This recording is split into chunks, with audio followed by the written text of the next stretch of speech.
Kalau hukum kerja di bank konvensional ini sudah sering ditanya. Kira-kira menurut antum ini, menurut anda yang hadir sini atau teman-teman yang masih kerja di bank konvensional, anda maunya saya jawab apa? Kira-kira. Saya jawab boleh, itu berarti saya mempertaruhkan leher saya ini di hari kiamat di mahkamah Allah. Masuk neraka nanti. Nggak boleh riba, haram. Gitu kan? Jadi kadang-kadang subhanallah, ini mudah-mudahan penanya niatnya untuk mengetahui hukum ya. Tapi ada kadang-kadang teman-teman karena sudah tahu dirinya salah, sengaja bertanya, dibolak-balikan pertanyaan supaya ada jawaban iya. Nggak mungkin ustadz menjawab iya itu. Haram haram, halal halal, karena kami tahu itu pertanggungjawabannya berat hari kiamat gitu kan.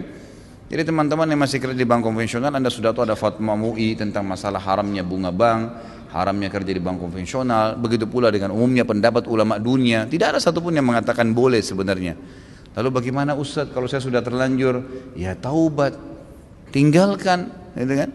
Itu solusinya. Saya nggak tahu memberikan makan keluarga saya, subhanallah. Bagaimana bisa?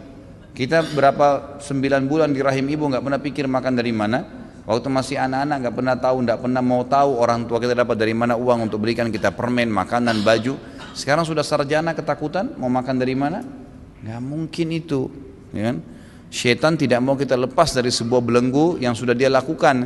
Orang yang berbuat kemaksiatan, terbiasa zina, terbiasa riba, terbiasa mencuri, terbiasa bohong, terbiasa dengan sebuah kegiatan, maka syaitan akan buat jaring-jaringnya supaya tidak lepas dari situ. Ranjo-ranjonya banyak, beratlah, pertimbanganlah, beginilah, beragam macam. Bagaimana ulama mengatakan syaitan itu masuk ke dalam diri manusia, bisa dia menggoda orang untuk melakukan sebuah perbuatan buruk, atau bisa dia membuat orang lain bimbang dalam mengerjakan perbuatan kebaikan.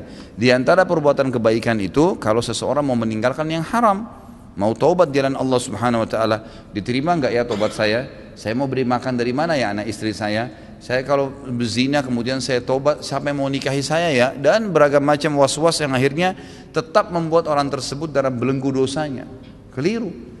Dalam Islam kata Nabi SAW, at-taubata jubbu ma qablaha, taubat menutup segala kesalahan yang telah berlalu. Tidak ada masalah dalam Islam, taubat saja.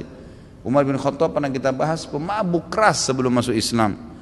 Taubat menjadi seorang khalifah Rashid, yang terkenal khalifah Rashid, dan kemudian khalifah yang kedua dijamin masuk surga, dan banyak sekali fadilah. Karena Islam tidak melihat masa lalunya seseorang, yang dilihat adalah sekarang dan ke depan, kan seperti itu.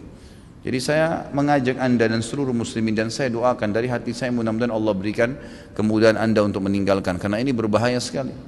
Dirham, 1 dirham riba, kata Nabi SAW, lebih berat dosanya di sisi Allah daripada 36 kali berzina.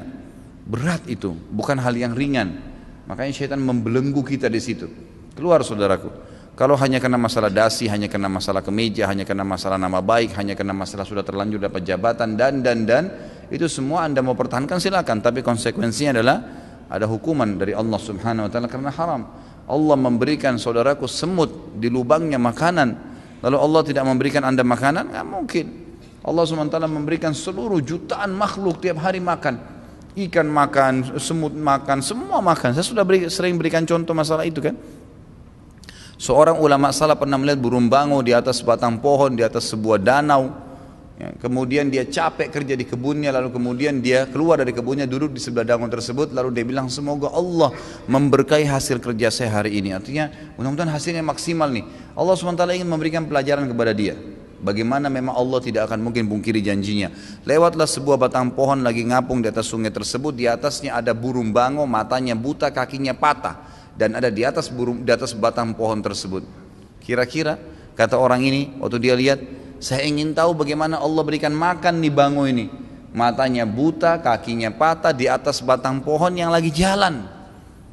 Jelas-jelas secara akal manusia sulit, dia kalau turun dia nggak tahu, mungkin bisa tenggelam karena bango, walaupun ya bisa berenang atau di pinggir-pinggir danau, dia tidak bisa sampai ke dalam, umumnya begitu. Maka yang terjadi adalah dia tunggu, tidak lama kemudian ada seekor burung elang dari kejauhan menangkap ikan, kemudian dia naik ke atas, begitu subhanallah melewati burung bangau ini, lepas jepitan ikan tersebut dan jatuh di depan burung bangau. Kemudian burung elang itu pergi dan tidak mengambilnya lagi, lalu burung bangau cium bau ikan, tinggal turunin kepalanya makan. Bangau yang buta patah kakinya dimakankan oleh Allah. Bagaimana dengan anda? Ini subhanallah banyak sekali. Coba lihat fenomena alam, banyak makhluknya Allah SWT, keajaiban bagaimana Allah berikan makanan, semut, burung, hewan-hewan, banyak sekali.